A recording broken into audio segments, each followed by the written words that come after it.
This is a band that I love this particular track. I don't know too much about it. They're a band called Modern English, and I heard a couple of tracks and I can't remember what this one's called. Smiles and Laughter, and I love that song, and I haven't heard that for years, so I haven't got a clue what that's like. We come on to picture discs, and I mentioned earlier on about in the sort of punk era and that whole time that people started to do things a little differently. Now this is a picture disc, and this is actually Kirsty MacColl, and a track that she did called They Don't Know. As you can see, I can show you this. If I can get the sun out of the way. It's quite, you've got that on one side, it plays, it's not the greatest sound quality in the world, and this is the other side with the back. And this particular, as I said, this is called They Don't Know. It's been covered by lots of other people. Tracy Ullman did a version of it. The trouble is it's hard to get back into the sleeve. Sadly, no longer with us, a great songwriter, and I remember she did a song called Walking Down Madison. And when I was, here's another song, I'll do that in a minute. She did a song called Walking Down Madison, and when I was in New York a couple of years ago now actually, I made the point of actually walking down Madison Avenue just to say that I'd done it. This is probably her most famous song. This is a track called New England, which she recorded, once again it's one of her very early songs, but it was taken up by other people, and a guy called Billy Bragg, who was a sort of a guitarist, another singer-songwriter, but he did a version of that, and a very good version, and that became a hit single. Another sort of a quite colourful covers, as we say, just an ordinary paper sleeve. This is the old CBS label, and it actually says underneath, when you see that, it says The Music People. This is Mott the Hoople, a band that I used to like from this, once again from the early 70s.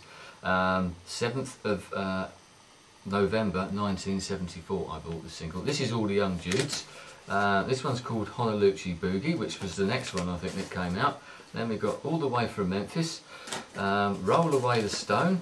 What's the other? Oh, we've got another one, The Golden Age of Rock and Roll. You see that they changed the record label from that to that. Yeah, minor differences, but there you go. And something else from the 60s, I just found this, Manfred Mann, back when he was doo-wah diddying and all that sort of stuff, and Ha Ha Said the Clown, and The Mighty Quinn, another little EP. One thing that was good, they used to reissue some of these songs. If you didn't get the originals, they reissued it, little EP, a bit further down the road, and put all the things onto one particular single. You had to turn it over, but it was great. And some of them actually played in 33. This is a 45, but I have got some that played in 33. Maybe I'll find some later on.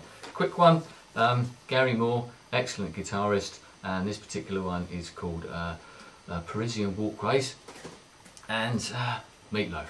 I think this is actually Bat Out of Hell, I think, is it? No, 2 out of 3 ain't bad. For Crying Out Loud is on that one. I have actually got a 12-inch single of Bat Out of Hell when it first came out, and it's actually in blood red vinyl. Yeah, maybe I'll treat that to you another day. Monty Python, here we go. This is, well, here you go, you've got all the 99 new pennies this cost, and it's got all the lyrics to the Lumberjack song, Bruce's song, I'm sure we all know that one, the Spam song, and that takes up quite a lot of room, and most of the words in it are spam, as you can probably imagine, and Eric the Half a Bee, and I remember playing that for a long time. Another band who came once again a bit out of the punk era was a band called Joy Division. Now I have got some Joy Division things somewhere else. I think I've got 12-inch singles of theirs rather than the initial normal singles. I may find something in a minute. But this is New Order, the band that came out of Joy Division. I think this was their first ever single, and this is a track called that's called Ceremony, and this is quite a good cover. This one, they sort of different designs that they had on their cover. See, it's got nothing on it. You haven't got a clue what it's called, and it's a bit like an old. This one's called Procession. It's a bit like a Spinal Tap album. You pick it up and you've got no idea as to what's on it. That's another one. Once again, you have no idea what that is unless you actually take the single out. And when I do take it out, I can tell you, hopefully, that it's called Temptation, which is one of their better songs. And just might have to dig this one out. This is the New York Dolls. Now, how I managed to acquire this, I don't know, but I did so on the 23rd of January 1975. That obviously, by the name, came out of New York. Great band, I loved their first album. Inspired a lot of the punk things that came along here. I know Malcolm McLaren had something to do with the New York Dolls. This particular track is called Jet Boy, but on the other side there's one that I used to really like called Vietnamese Baby. Nana, 99 Red Balloons. love that song. And I played a song on Blip the other day, and I happened to mention this particular single. These Orchestral Manoeuvres in the Dark, and this is their first ever single. This is a track called Electricity, and the B-side is called Almost, and I couldn't remember what the B-side was called the other day. Maybe that's what made me think about this. And I remember seeing this band at a club in London. I went to see another band and they were supporting, and at that particular time it was the time that they released this single, and all they were was just two guys on stage and a tape recorder. But another story from them, they came out of a band called Dalek I Love You, who came out of Liverpool. And I remember I used to go to Liverpool quite a lot in the mid-70s, a club called Eric's. I used to have a girlfriend who lived up there, so I went up there quite a lot. And we used to go to Eric's quite as much as we could, because there had some brilliant bands on there. I saw some excellent bands there. I remember seeing Stranglers there on a Sunday lunchtime, sort of a strange thing. But I went to see a band one evening. It was like a Wednesday night, the first time this band had ever played, and there were some strange characters in the audience.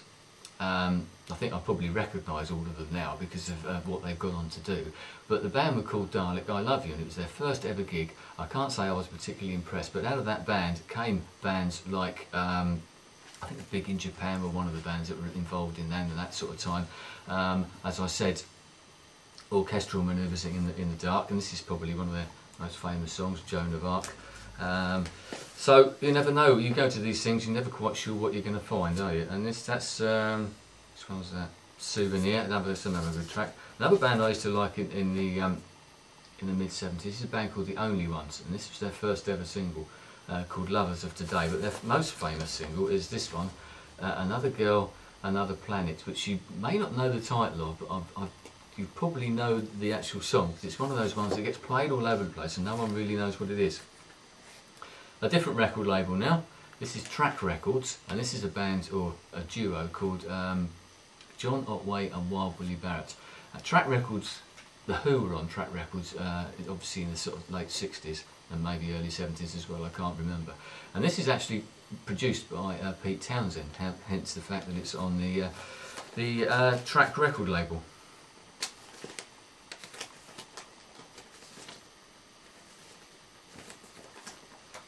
I'll mention this one. This is on the Chiswick record label, and this is a band called the 101ers.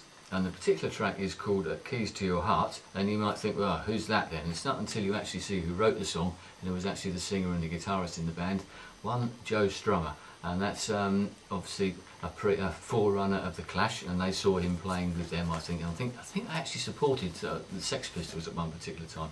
This is Orange Juice, another band from Scotland. Once again, this is on the Postcard record label, and this is a track called Blue Boy, and so that's quite an early one. This is another one on the Postcard record label, as you can see, a slightly more elaborate cover to it.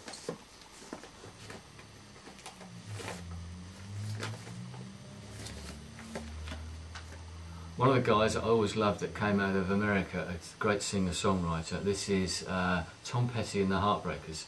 And this is actually on the Island label, but it's on like a sub-label called Shelter.